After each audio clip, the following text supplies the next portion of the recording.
Coucou les vilains. Coucou les vilaines. On espère que vous allez bien et aujourd'hui on se retrouve pour notre pal de mai. Donc on va vous présenter tous nos livres que nous voulons lire en ce mois de mai qui n'est autre que le mien. Oui, un an de plus. Bientôt, attendez. Laissez-moi du temps, le mois vient à peine de commencer. Fait vieille. Allez, c'est parti.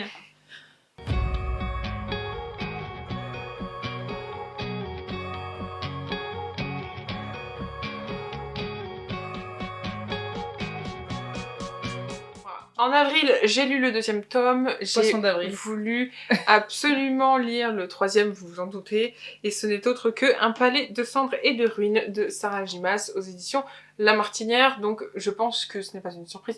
J'ai adoré le tome 2, et d'ailleurs j'ai très hâte de vous le chroniquer prochainement pour que vous puissiez comprendre ce que j'ai aimé dans ce livre. Bref, voilà, j'ai très hâte de continuer, voilà. Oui. Moi, pour mon premier, ce sera une suite de saga. Je vous ai présenté depuis quelques mois cette saga de Kate McAllister, donc le 3e opus et dernier d'ailleurs, c'est L'héritière du Lotus Rose, aux éditions Archipus, voilà, qui est très beau. Donc on va retrouver Jézabel, Yann, parce que moi je l'appelle Yann, et en fait c'est une saga que j'ai bien aimé. Enfin moi je l'appelle comme ça, je trouve que c'est plus joli, mais bon après c'est peut-être pas comme ça que l'actrice a voulu qu'on le prononce, mais bon moi c'est comme ça, voilà. Hein. Donc on va retrouver tous ces protagonistes et écoutez c'est la fin, hein, donc j'ai hâte de lire ce qu'il en est pour tous ces personnages. Bon ça va me faire bizarre, hein, mais bon ce sera une saga que je terminerai donc au mois de mai. Et bien moi j'enchaîne avec le 3e tome encore d'une saga, c'est le 3e, je sais qu'il y a un 4e, je ne sais pas par contre s'il est sorti ou non, puisque c'est une saga que je suis pas forcément l'autrice ou quoi pour savoir quand est-ce que ces livres sortent. Mais du coup je vais continuer la saga, j'ai très hâte de vous parler aussi du tome 2 puisque je ne l'ai pas encore fait. Il y a beaucoup de tome 2 et beaucoup de tome 3 hein. Mais bon ce n'est autre que La couronne d'os doré de Jennifer Larmentrout aux éditions de Saxus, donc c'est la suite du sang et de la cendre. Il est très bon. Voilà, même si le 2e m'a... franchement, tous ces livres vous laissent sur votre faim, vous avez envie de découvrir le reste, donc c'est pour ça que le 3e il est là. Mais j'avoue que j'ai été un peu sceptique du 2e tome, j'ai eu beaucoup de mal à le lire, je vous en reparlerai en point lecture, mais je vais quand même lire le 3e. Elle a aimé. Oui, j'ai bien aimé, c'est ça le pire, c'est que j'ai bien aimé, mais voilà, c'est autre chose, je vous expliquerai plus tard. Mais voilà, le tome 3 il est là, je vais le lire et je vous dirai si c'est bien et si la suite est bien. Voilà. Pour mon second, ce sera Le Chant des Martyrs de Jean-Luc Aubarbier, donc aux éditions Terre de la Cité, Presse de la Cité, pardon, Terre de France, je me trompe.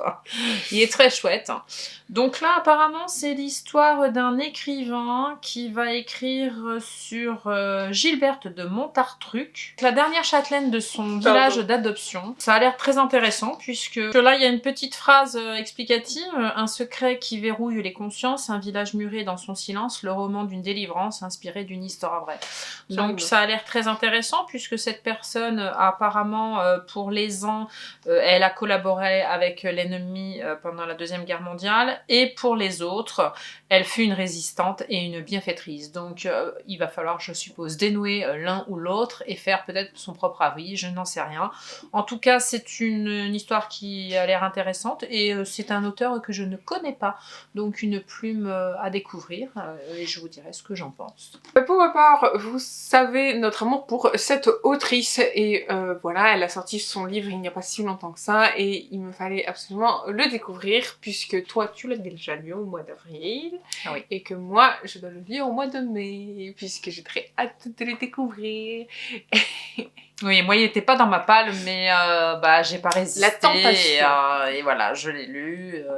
Et moi comme j'avais d'autres livres pendant ma convalescence, donc je me suis occupée l'esprit et voilà. Exactement, et donc on parle bien évidemment de Alban, le tome 1, Un ciel d'orage de Marie-Bernadette Dupuis aux éditions Cadman Lévy. J'adore la couverture et j'ai très hâte de découvrir cette histoire. Toi, tu sais à peu près de quoi ça parle. Oui, tout ce que moi je peux dire, c'est qu'on renoue avec du Marie-Bernadette que j'aime, Pure. avec une femme de caractère et une femme aux allures des autres personnages qu'elle a déjà formulés dans d'autres sagas. Et j'aime beaucoup ça. Voilà.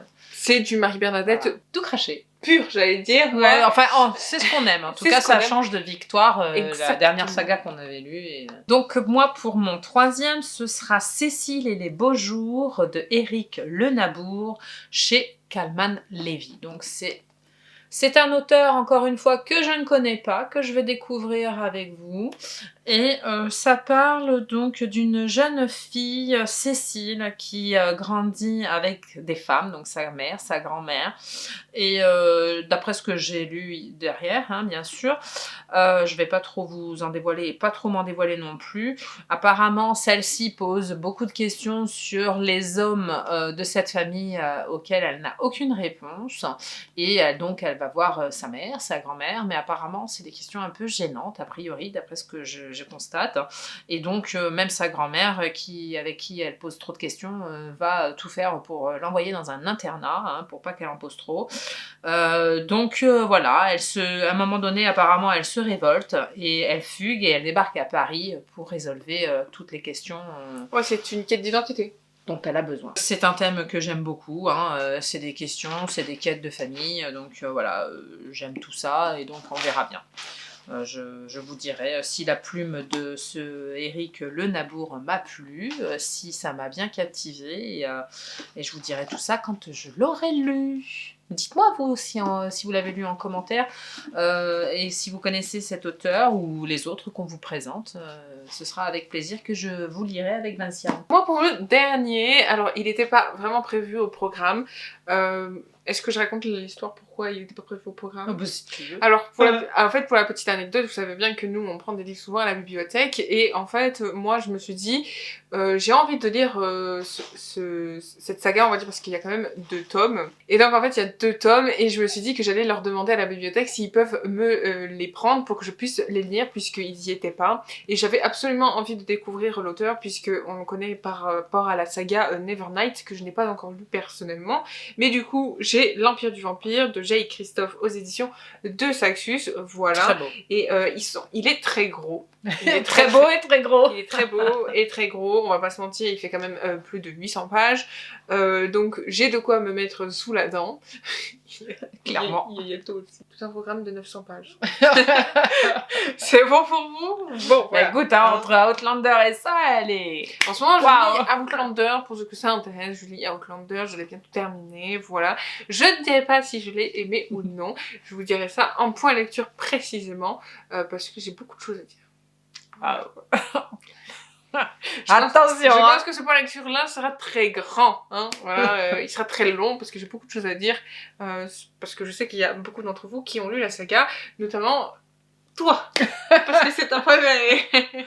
Moi, c'est une de mes préférées, ça, y a pas photo. Donc, voilà. Pour mon dernier, ce sera donc Le rêve de nos mères de Karine Pitochi, qui est là, donc aux éditions Charleston.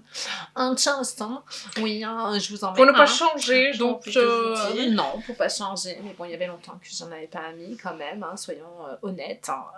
Donc c'est un début de saga, vu que j'en termine plus ou moins quelques-unes, et ben je me suis dit pourquoi pas essayer celle-ci. Donc on est aux prémices de la Première Guerre mondiale, donc ça commence apparemment en 1912 l'histoire, et donc on se retrouve avec une riche veuve, comtesse du prestigieux domaine de Longfield Park, un chef de pègre londonienne, une frêle jeune fille qui tente de survivre à la violence de son mari, et on va nous narrer donc ces 3 destins qui vont sûrement s'enchevêtrer à un moment donné, et donc ça va donner donc cette grande histoire avec des destins ballottés au gré des bouleversements de la grande histoire, donc tout un programme qui va sûrement me plaire, hein. Donc voilà, c'est ça me fait penser ces destins un peu entrecroisés comme ça, un peu, alors je connais pas du tout ce qu'elle a écrit dedans, hein, donc je vous dirai, mais ça me fait penser à Luca Di Fulvio qui fait souvent ce genre de truc. Qui nous narre plusieurs personnes, plusieurs personnages et qui arrive à nous les entremêler à un moment donné, et c'est tellement bien fait que voilà, j'adore, voilà. Faudrait que je m'en relise un pour aussi de lui, ça me ferait du bien. On va dire. C'est vrai, il y a longtemps. Tu veux dire au revoir à la vidéo? On a un petit personnage avec nous. C'est mon chat. Bah, cette vidéo est maintenant terminée, on espère qu'elle vous aura plu. C'était notre petite palle de mai, voilà. Elle n'est pas vraiment en conséquence, hein, mais bon, non, mais comme j'ai encore des livres de printemps à lire, moi aussi. Et puis j'en ai cloqué d'autres dont je vous parlerai plus tard, dont Alban, hein, puisque moi je l'ai mis, je l'ai pas mis en Pour pas me spoiler, elle a pas voulu faire le point lecture, comprenez. Non. Voilà, c'est tout. C'est juste parce que voilà, je dois la lire, donc voilà. Mais voilà, donc notre vidéo est maintenant terminée. On a très hâte de vous faire nos points lecture sur tous les livres que nous avons lus au mois d'avril, qui vont suivre d'ailleurs ce mois de mai, et puis tous les nouveaux livres qu'on vous a présentés ici. D'ailleurs, il y a beaucoup d'auteurs.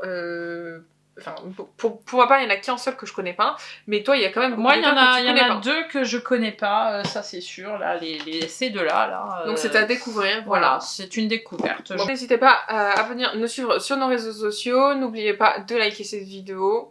De nous rejoindre sur Discord si vous avez envie, hein, et puis de commenter, voilà. De partager et surtout abonnez-vous à notre chaîne YouTube et activez la cloche pour recevoir toutes nos notifications. On vous fait plein de bisous, on se dit à dimanche pour une prochaine vidéo. Portez-vous bien, plein de bisous. Bye bye.